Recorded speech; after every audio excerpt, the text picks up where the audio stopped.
नारळी भात बनवायचं म्हटलं की आपल्याला वाटतं छान चविष्ट असा भात बनवण्यासाठी खास भारीतला तांदूळच वापरावा लागेल. पण तुम्हाला सांगितलं तर तुमचा विश्वास बसणार नाही. हा जो मी भात बनवला आहे ना, हा रेशनच्या तांदळापासून बनवला आहे. एवढा छान आणि चवदार भात होतो ना. भात बनवताना पाण्याचं योग्य प्रमाण आणि पद्धत जर व्यवस्थित असली ना, मस्त भात होतो. चला तर मग पटकन वेळ न लावता याची रेसिपी पाहूया. व्हिडिओ मध्ये मध्ये अजिबात स्किप करू नका, संपूर्ण पहा.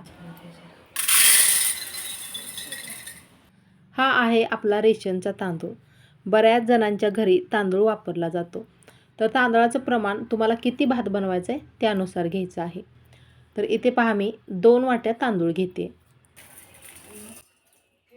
नारळी भाताला खरी चव येते ती अर्थातच नारळामुळे. तर इथे ओलं खोबरं घेतलेलं आहे. मोठी प्लेट भरून खोबरं घेतले. आता हे बारीक करायचे आणि वाटताना यामध्ये पाणी घालून याचं खोबऱ्याचं जे दूध असतं ते काढायचे.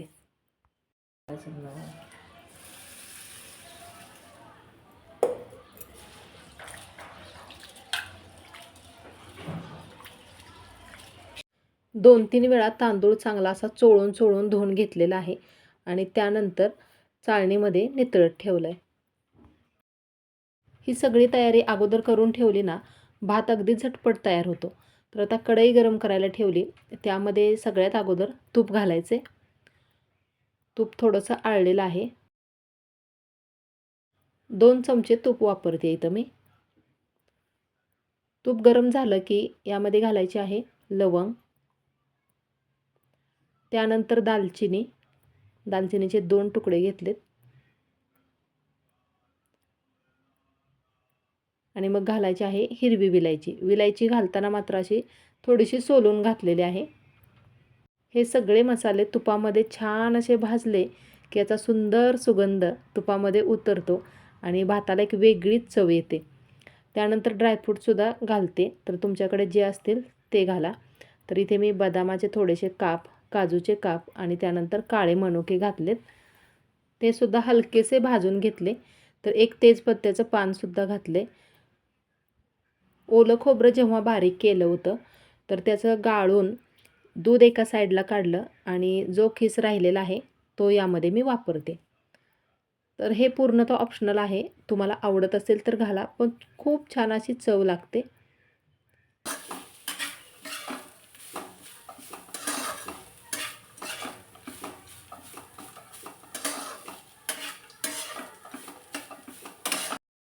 हे सुद्धा थोडा वेळ या तुपावरती चांगलं भाजून घ्यायचे आणि तोपर्यंत बघा, तांदूळ धुवून ठेवले होते त्यातलं पाणीसुद्धा पूर्ण निथळले.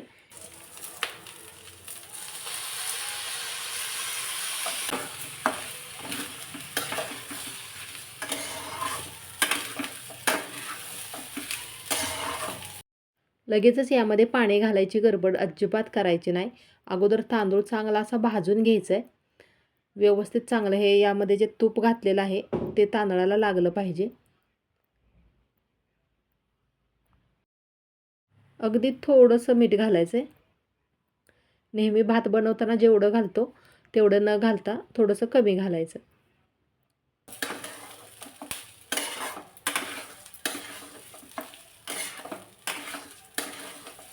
याचा थोडासा कलर चेंज झाल्यासारखं दिसतंय बघा. एवढा मस्त असा तांदूळ भाजून घेतला.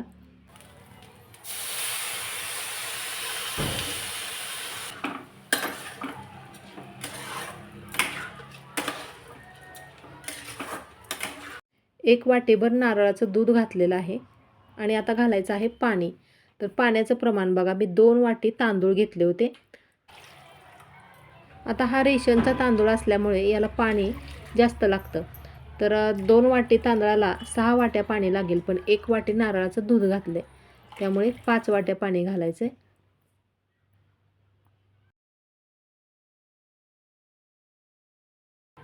गॅसची फ्लेम मिडियम ठेवायची आहे आणि यावरती झाकण ठेवायचं आहे. अधूनमधून झाकण काढून चेक करायचं, नाहीतर बऱ्याचदा काय होतं की पाणी पूर्ण आटलं जातं आणि भात करपतो. कारण हा भात कुकरमध्ये न बनवता कढईमध्ये बनवला आहे.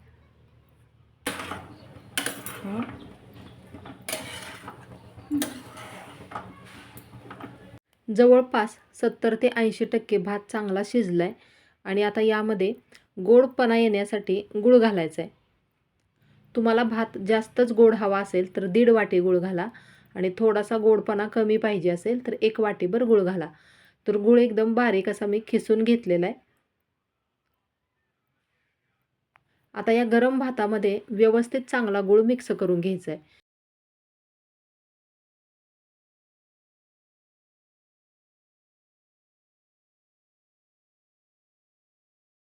गॅसची फ्लेम एकदम कमी ठेवायची आणि गरम गरम भातामध्ये गूळ किती पटकन वितळला बघा. मैत्रिणींनो, रेसिपी थोडीशी जरी आवडली असेल तर प्लीज लाईक करा आणि अशाच प्रकारचे नवीन छान छान व्हिडिओ जर पाहिजे असतील तर आपल्या चॅनेलला सबस्क्राईब मात्र नक्की करा. आपल्या चॅनेलवरती तुम्हाला नवीन जुन्या पारंपरिक अशा बऱ्याच वेगवेगळ्या प्रकारच्या रेसिपीज नक्कीच पाहायला मिळतील. आणि हो, तुमचा एक सबस्क्राईबसुद्धा आमच्यासाठी खूप महत्त्वाचा असतो. त्यामुळे प्लीज सपोर्ट करा. तर व्यवस्थित चांगलं हे मिक्स करून घेतल्यानंतर यावरती झाकण ठेवायचं आहे अगदी 1-2-3 मिनटाकरिता. कारण भात तर आपला पूर्णतः शिजत आलेलाच आहे आणि रेसिपी काय अजून संपलेली नाही बरं का. बघा, झाकण काढल्या एवढा छान असा सुगंध यायला लागला ना, अगदी मस्त. याच्या स्वादावरूनच कळतोय की भात किती छान झाला असेल. पुन्हा एकदा हे व्यवस्थित चांगलं मिक्स करून घेते आणि रेशनचा तांदूळ वापरल्यामुळे एकदम फडफडीत भात काय झालेला नाही, पण असा मऊसूद चिकट भातच टेस्टी लागतो. वरून थोडीशी अजून तुपाची धार घालायची.